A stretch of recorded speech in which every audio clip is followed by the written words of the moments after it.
I'm Frank Sesno with Planet Forward, coming to you from the studios of the George Washington University in Washington, D.C., talking with University President Steven Knapp. And we're going to be talking about the upcoming Planet Forward Innovation Summit. Right.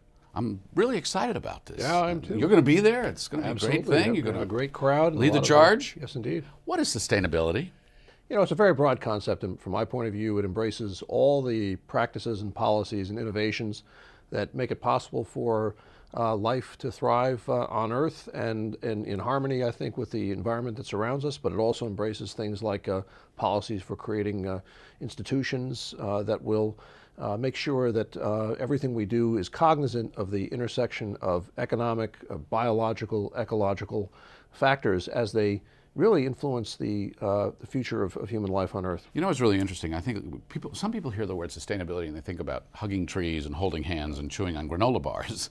But what we're really talking about is we're talking about on this planet hurtling toward the middle of the century where we're going to have more than 9 billion people. Sure. It's really about figuring out how we just survive, how we divide up the resources without destroying what we've got around us. Right, and how we eat, how we have access to food, how we have access to water. You know, how that food and water are healthy enough so that they're not doing more harm than good, and how those are distributed in a way that sustains human life across a broad range of populations whose interaction we're just beginning to understand, I think. You've made sustainability one of the big pillars at this university, located in Washington, D.C. That's got all kinds of implications.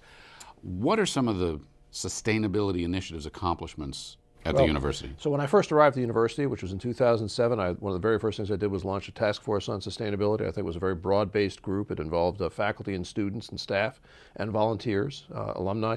And the whole point was to begin to really think systematically about what we could do internally when it came to our own practices as an institution, but also how we could have a leadership role in the academic reflection on and the whole intellectual engagement with sustainability.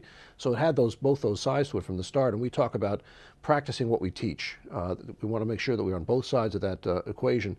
And so one of the things that came out of it was creation of a sustainability office that I think has really led the university in a series of innovations that have had to do with the way we capture water on the campus, the way we conserve water.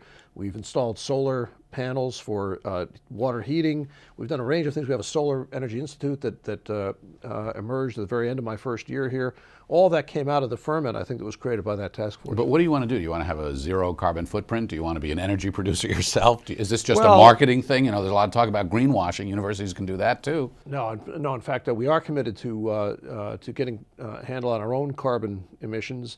And when it comes to energy and power generation, that's going to have to do, I think, a lot with systems that develop here, not just on our campus, but in the city. And one of our emphases from the start has been on urban sustainability. We are an urban campus, and we've talked about the fact that we share the aspiration of the District of Columbia to be one of the strongest centers of urban sustainability, not just in this nation, but in the world. We have a very high percentage in the city of green buildings, one of the highest, I think, that you could find anywhere in the United States.